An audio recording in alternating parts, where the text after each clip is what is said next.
हम बिना कर्म किए रह नहीं सकते और हर कर्म का प्रतिफल भी हमें ही भोगना होता है।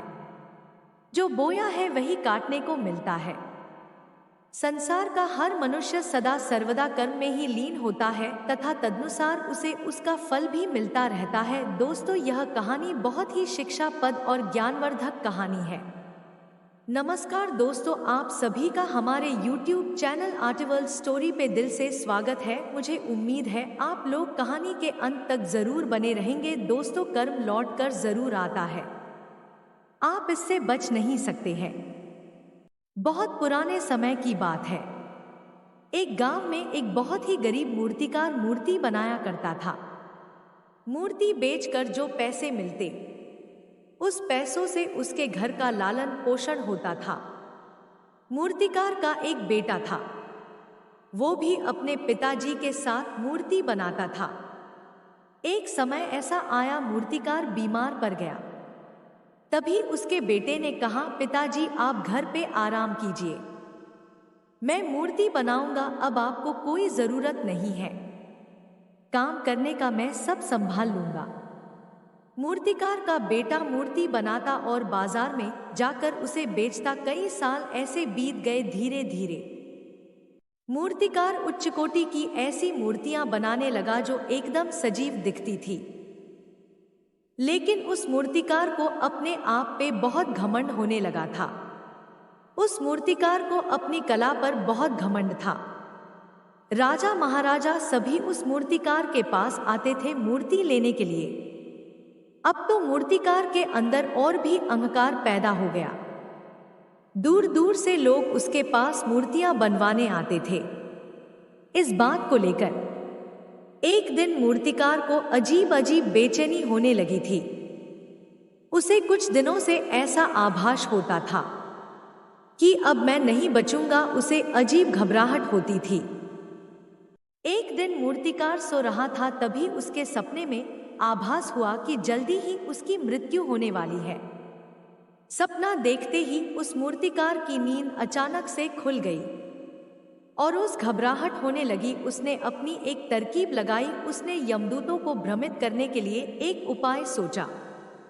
मूर्तिकार ने सोचा, क्यों ना मैं खुद के जैसी 20 मूर्तियां बना लूं।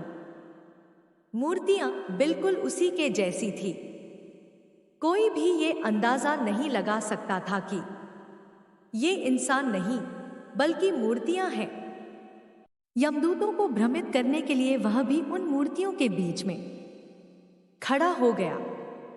जब यमदूत उसे लेने आए तो एक जैसी 20 आकृतियां देखकर आश्चर्यचकित हो गए।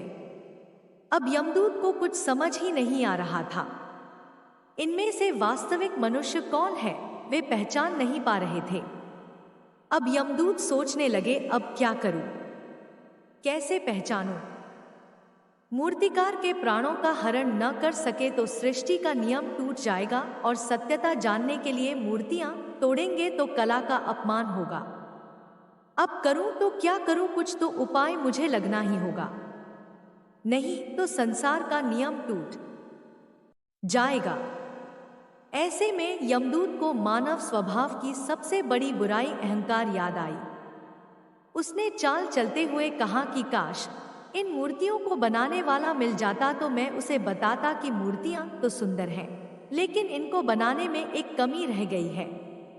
ये सुनकर मूर्तिकार का अहंकार जाग उठा। उसे लगा कि भला मेरी कला में कमी कैसे रह सकती है, जबकि इस काम में तो उसने अपना पूरा जीवन समर्पित किया है। मानो मूर्तिकार के अहंकार को किसी ने कुचल दिया हो। अहंकार से भरकर उस मूर्तिकार को रहा नहीं गया। मूर्तिकार तुरंत बोला, कैसी कमी। यमदूत ने उसका हाथ पकड़ लिया और बोला, बस यही गलती कर गए तुम अपने अहंकार में। किसी भी व्यक्ति को अहंकार में खुद सही और गलत का पता नहीं चलता है। अहंकार में व्यक्ति कई बार ऐसी गलतियां कर देता है जिससे वह खुद ही परेशानियों में फंस जाता है। ऐसी भूल हमें नहीं करनी चाहिए। अहंकार एक झूठ है जो मन और मस्तिष्क में जगह बना लेता है। अहंकार की वजह से व्यक्ति असंतुष्ट रहता है, शंकित रहता है और तनाव में रहने लगता है। अहंकार की वजह से व्यक्ति के मानसिक संतुलन में गड़बड़ी आ जाती है। अहंकार की उत्पत्ति अज्ञानता से होती है। अहंकार का शिकार वह व्यक्ति होता है जो अपने असलियत से दूर हो जाता है और खुद को ज्यादा महत्वपूर्ण और ऊंचा मानने लगता है। अहंकार के कारण व्यक्ति को खुशी, संतुष्टि, रिश्तों और सम्मान से वंचित होना पड़ता है। अहंकारी व्यक्ति दूसरों से मदद लेने से डरता है। वह दूसरों की मदद इसलिए नहीं लेना चाहता क्योंकि सफलता का सारा श्रेय खुद लेना चाहता है। अहंकार के कारण व्यक्ति जीवन के हर क्षेत्र में खुद को बेहतरीन मानने लगता है। मैं यानी अहंकार ही सबसे बड़ी बाधा है जो हमें खुशी, संतुष्टि, रिश्तों और सम्मान से वंचित करके सारा जीवन नरक बना देता है। इसलिए पहले पहचानिए कि यह अहंकार मन में किन रूपों में घर किए रहता है और फिर इसे निकाल फेंकिए।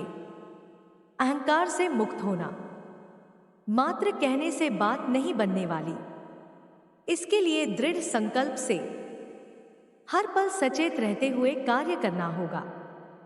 दोस्तों, कहानी पसंद आई हो तो हमारे YouTube चैनल आर्टवर्ल्ड स्टोरी को सब्सक्राइब जरूर करें। राधे राधे। धन्यवाद दोस्तों। कर्मफल तथा आसक्ति से रहित होकर ईश्वर के लिए कर्म करना वास्तविक रूप से कर्मयोग है और इसका अनुसरण करने से मनुष्य को अभ्युदय तथा श्रेयस की प्राप्ति होती है। हमें अच्छे कर्म करने चाहिए। हमारे कर्म ही हमें समाज में उच्च स्थान दिलाता है। हम जैसा कर्म करेंगे वैसा हमारा जीवन होगा। अच्छे कर्मों का अच्छा परिणाम होता है, पर बुरे कर्मों का बुरा परिणाम आपने तो सुना ही होगा। जैसी करनी वैसी भरनी। हम जैसा बोते वैसा फल की प्राप्ति होती है। इसलिए हमें हमेशा अच्छे कर्म करने चाहिए।